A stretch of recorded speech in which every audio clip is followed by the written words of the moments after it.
Alright.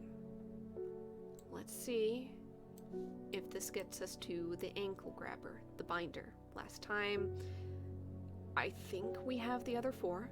I know we have these 2. I'm pretty sure of this. I think this might be Widow's Woe. So the last thing we need is the other plant, and my previous assumption I now think is incorrect because of discovering another plant that fits the name a bit better of that one. So, yep. Let's go exploring. To the east of the castle, across the river, and through the mountain pass. It grows at the edge of the wood. Now, to be fair, there's a fair few castles. I don't think it's Egremont Castle because there's no rivers really to cross.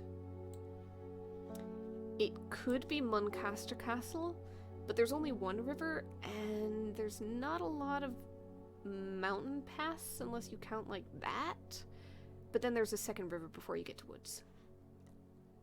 I'm wondering if it's Scissor because you've got a river, you've got mountains, and you've got a forest here. I think that might be our place. Let's give it a try. If it's not there, then I'm going back to the map and scratching my head for a while. That's it. The trees sway effortlessly in the cool breeze. The low hum of crickets chirping rides the wind. A sense of calm watches over me, and I'm rewarded with a new find. This is it. This is it. This is it. This is the thing. That is definitely the thing. Look at them. Those are grabby vines with small heart-shaped leaves. That's the thing. That's the thing. Let's go. Verona, I've got good news. It is time. The servant is on the move again. Time to act. Meet me at the ritual site. I hope for all our sakes you've been able to track down all the plants we need. I hope so too. Let's go. Okay. I need to just double check real quick that I've got the right place for the oak. Yes, I do. Let's do it. Okay. Small stone shrine sits off to one side of the clearing. 5 slots for 5 plants.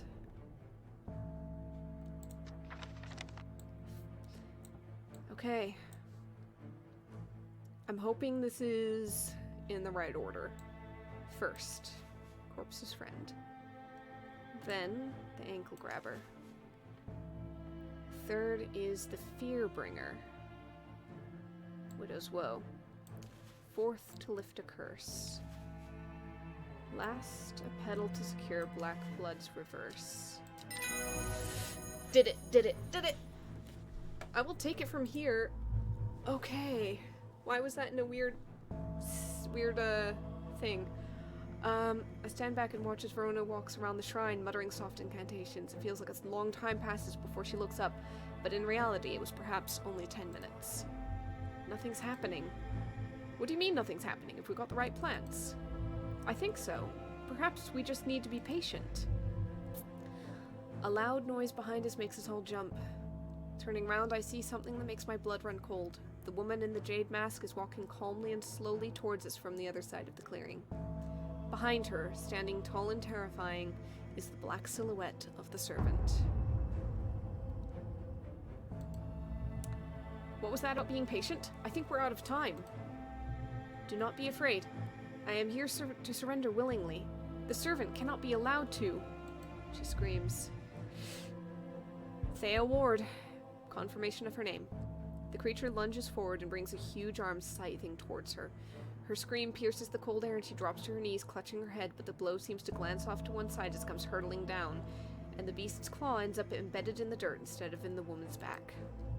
I can't hold it back much longer. You need this. She throws a small vial of red liquid, which Reuben deftly catches and holds up to the light. Blood. Quickly, I know what to do. Verona grabs the vial and fumbles to get the stopper out as she turns back to the shrine. The servant has its huge arm free again and is slowly advancing with strange, jerking movements. Verona pours the blood into a small cavity in the shrine and everything seems to happen at once. A pillar of bright white light launches out of the shrine towards the servant and hits it in the chest. The huge beast shrieks and staggers backwards, drowning out the screams of the woman in the jade mask who is clutching her head and writhing in agony on the ground. There is an almighty thunderclap and a blinding flash of light, and suddenly the servant is gone. A patch of charred ground smolders where it stood just moments before. My head is spinning at what just happened. Did it work? Have we defeated the servant? Achievement unlocked, banished.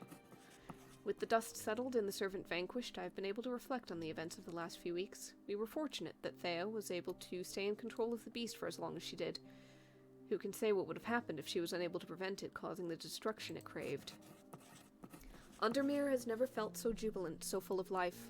All the nervous tension that had built up evaporated in an instant. The people have plowed their energies into celebration and merriment. They do not know the whole truth, of course, that Thea, the woman in the jade mask, was the one who summoned the servant. I promised Reuben that I would leave it to him to unravel that mess. She is his daughter, after all. And as for myself, well, I'm back in the calm of strange horticulture, of course, with Hellebore for company.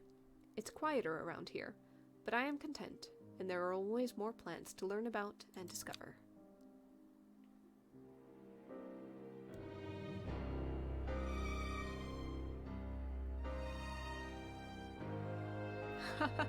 I got ending 2, Elderphinium.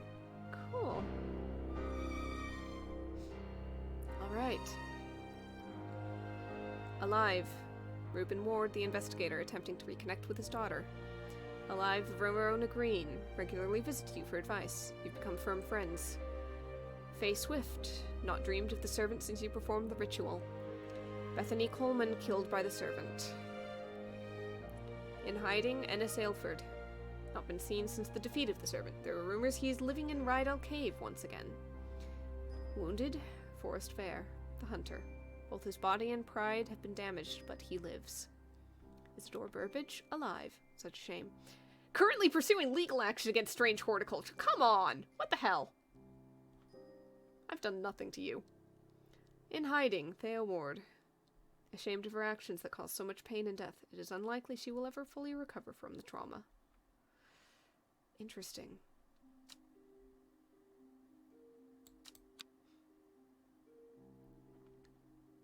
So there's different endings you can get. Alright.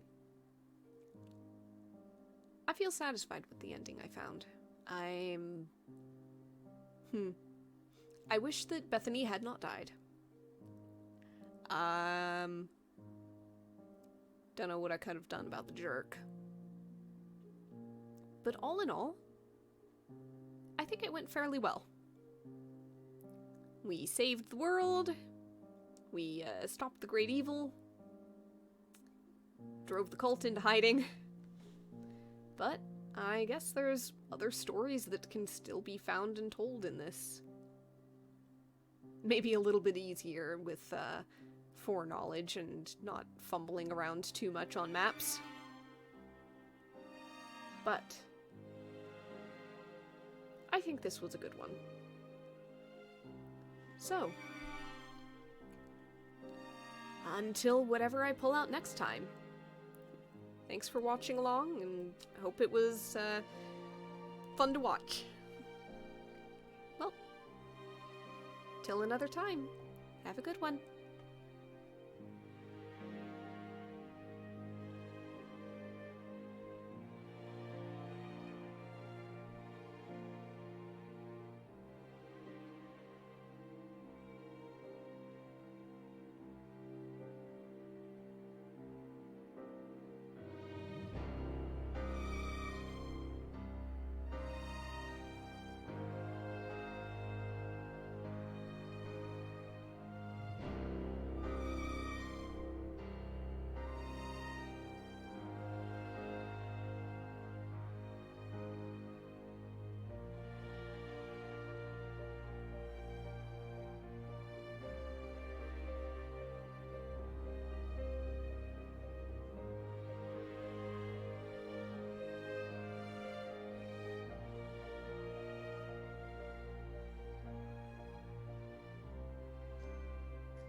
So, I've been speaking this whole time, not realizing my microphone was muted, because I'm a silly. So you had some silent gameplay for a while, even though I was reading things out. There is a little bit of a postscript on this, and I'm just gonna go ahead and play through it, upload it as a little extra thing. Why not? I need to make an elixir of the Black Veil. However, I need to leave in order to make it. So, I need Leaf of the Storian, which I'm not sure about. Dark Flower of the Tomb, I don't know what that is yet, but I know it's in here. Okay, Storian. Dark Red Fruits, Insanity and Death. I'll bet it's this thing that I don't know about. Let's try that. Dark Flower of the Tomb. Fragrance and soaps and candles. It's a flower. All I've got to go on is the leaf. Maybe it's this. I think that might be it.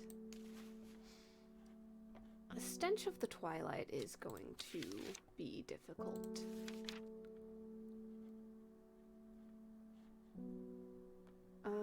Let's see.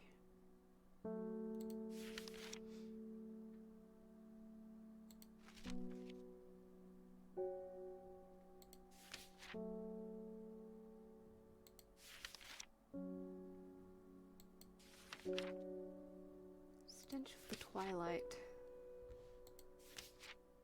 It's gonna smell bad. Unfortunately.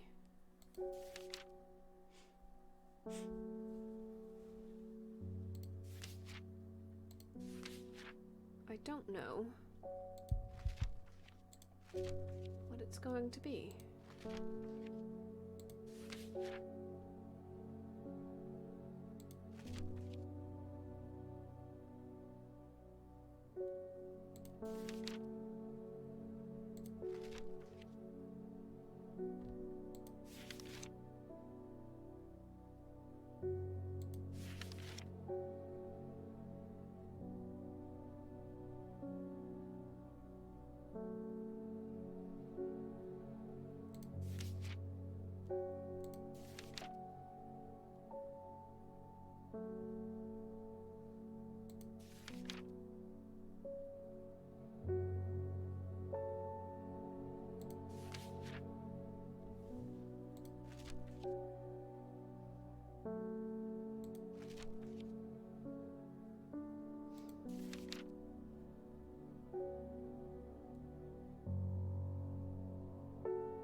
Twilight. Smell that gives off is quite foul. Okay. Alright. Do not be fooled by the pretty flower. It's a foul smell. It might be that. Let's see if it works. I got something. And I think that's the Black Veil. Okay. So, I need to go back out to the edge of that forest from Ravenglass. There we go. And with that, use elixir. The third member of the trio accepts the elixir, and together they disappear into the monastery. Sometime later, they return with a stack of parchment. 4 book entries. Belinox, Birdom, Demel, Fool's Midnight, Poliscus. Okay. Poliscus flowers crushed into a paste to cure coughs and sore throats. This author can attest that the supposed cure does not work. I can't read them all, so... You wanted to see Belinox. Now now I have the entry. Moonlight flower, dark, mysterious, and beautiful. It's thought to send people mad with obsessive desire, seductively luring them to their deaths like a siren's call. It might be this. All I have is dark purple flowers. Let's see. Correct. Spring wax cap. That's a mushroom. Plant identified. Let's go ahead and make that yellow because I've got it confirmed. Haverage. Ha! Some romantic fool soul once gave me a stem of haverage. I think I offended the poor boy when I gagged on the scent. He took it as a bad omen.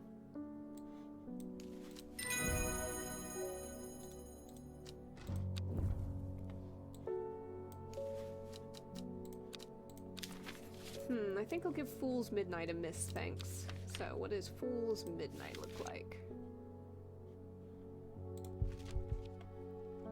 Aphrodisiac, though the potent sulfuric aroma is enough to put off most. This dark mushroom has a fleshy underbelly, said to have a unique sharp taste to those brave enough to try it. Yep.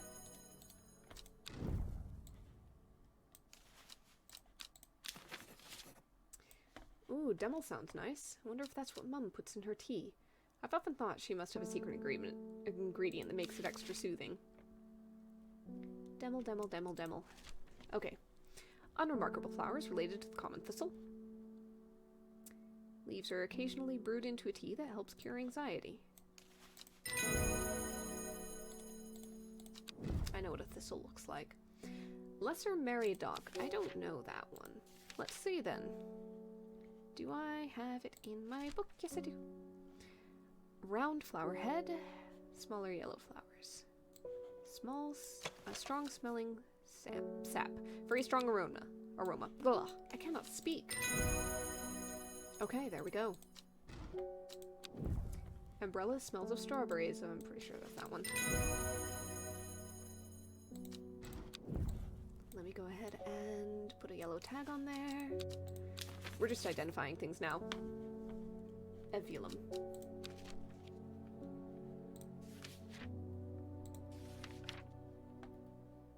Huh.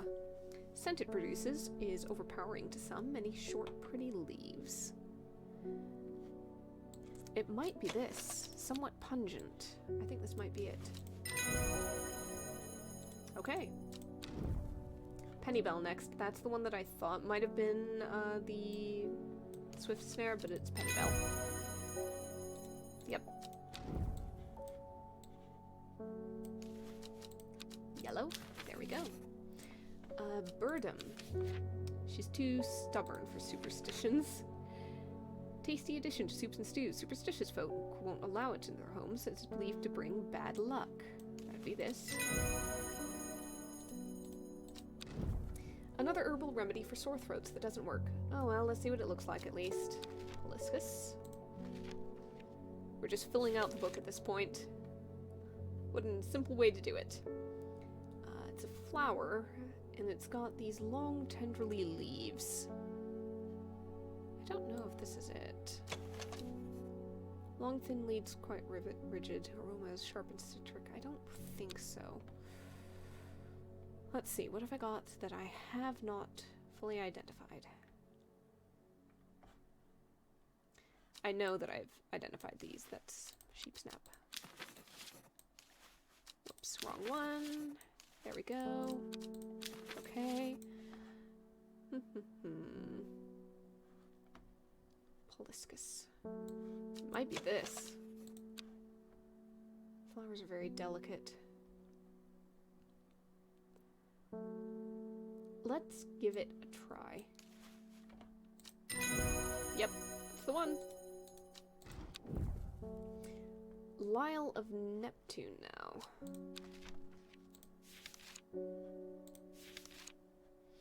Truthsayer. Sparsely petaled pale flowers.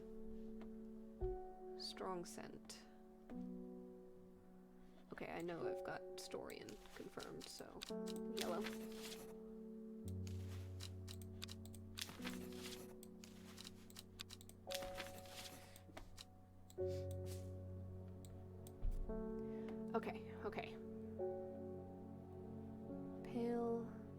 Sparsely petaled. I don't have anything on that. Maybe it's this? Strong scent. It's the one. Yeah, Carnivorous Tauren. Hold on a second.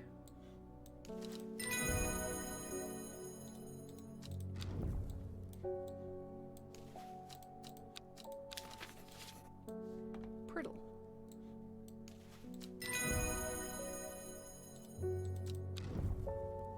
That seems to be all of them.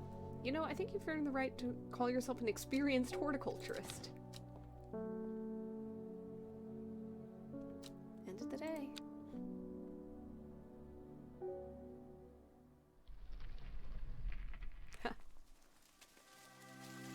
That brings us back to the main menu.